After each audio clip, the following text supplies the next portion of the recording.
aKorfa is here. Let's check out what's popping. Hey, AK. Hey, how are you? I'm okay. How are you? I did see you yesterday. I'm fine. How are you? Yeah. I mean, I was supporting the Black Stars. Yeah, you know. And how did it turn out for you? Well, that's why we're here.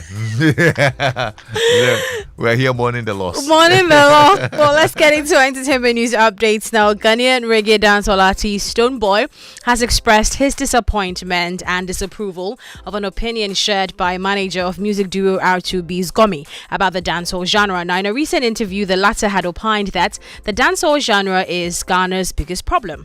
Now, here are excerpts of Gomi's interview. Me, I have one problem. If I say it, I'll have an issue. You get me? But you know what? For the sake of, I'll just say it. Yeah. I think that Ghana, one of our biggest problem has been dancehall. Okay. As much as me, I love dancehall. If my people will tell you, I've loved dancehall from day one. But I think that our biggest problem has been dancehall.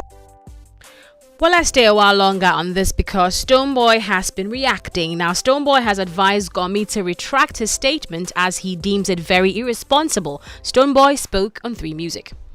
May it not be that there is wars of genres of music that is ignorance in its own capacity.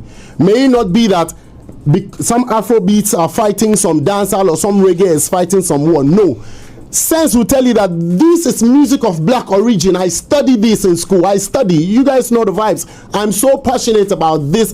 I put my money into this. I'm not gonna let anybody who can't put no dime into anything just spit on the vibes. You get? It's not about genre wars. I have hit songs in Afrobeat. I have hit songs in reggae. I've had the most collaborations in Ghana from Ghana.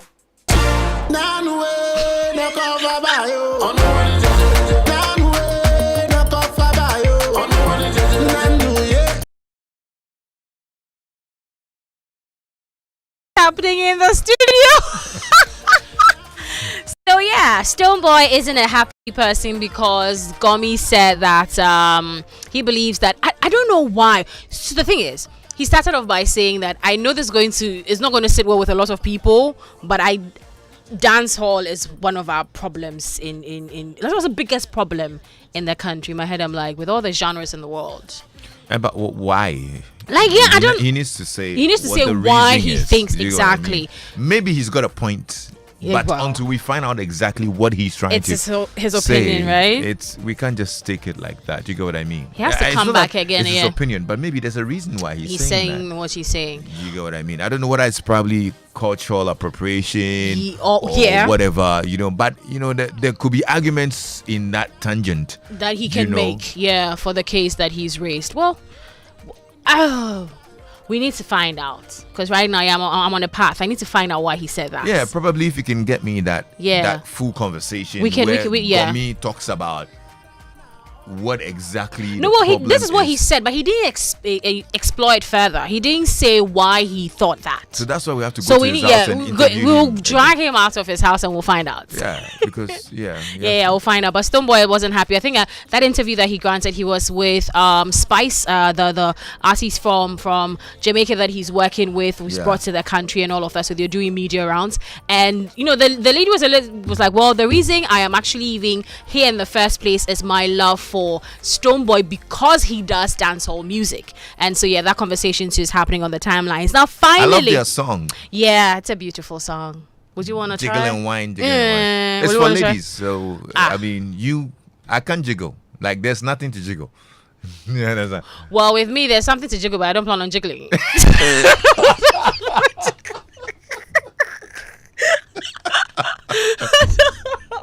Hey, aKorfa, you blasted.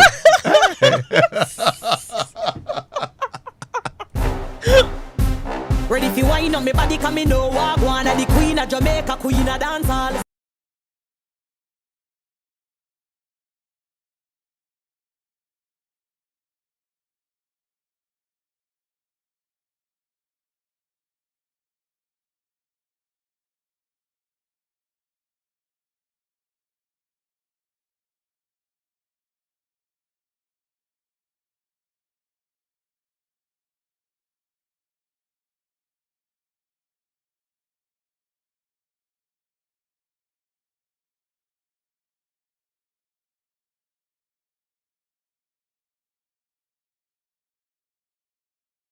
Now, finally, before I go, wasting the song. Me wasting the song. Wasting the song. Anyways, Mirabel, you can come and come in. Come and jiggle. Come and jiggle. Now, finally, before I go, UK-based Ghanaian musician Fuzo DG has accused charity supergroup Band Aid of dehumanizing Africans and destroying our pride and identity in the name of charity. Now, the group features mainly British and Irish musicians and recording artists according to Fuse, he refused to participate in Band Aid because he realized the harmful initiatives it inflicts on Africa. Now, due to this, he is disappointed in the BBC for airing a documentary in celebration of the organization. Yes, I don't know if you've heard, but Uncle Bob has decided to release another version of Band Aid. They know it's Christmas, and I'm pissed because I thought he learned his lesson the last time. Now, today marks 10-year anniversary since I said no to being a part of Band Aid. Because Band Aid and initiatives like it over the past 40 years has cost the African continent trillions in lost revenue, from stifling economic growth, investment, tourism, and more dangerously, destroying our collective dignity. And what's worse is that the BBC are even doing a whole documentary to celebrate. Now, in hindsight, I'm so glad that I said no to being a part of Band Aid, because I remember when they first launched the campaign, the first thing that they showed was a dead body of an African on national primetime TV, and I'm talking X Factor. Yes, so that's Fuzo DG there. Now, the Do They Know It's Christmas song came out in 1984. It was their way of, lending a hand to the Ethiopian farming back in the day. And just as he mentioned, he says that he's not too happy about the fact that, the images they showed on primetime television was not one that's shows Africa in a good light, and so he is excited that when they reached out to him to be part of Band Aid, he said no, and these are some of the reasons. And the fact that they think they're doing Africa a favor, but then when people see things like that from Africa, they don't want to come here, they don't want to invest. So if they're hoping to change the conversation, they should be looking at other ways of doing that rather than showing, gory scenes, such as that. And that's about it for our news updates. My name is aKorfa. Lexis, over to you. AK. You're welcome.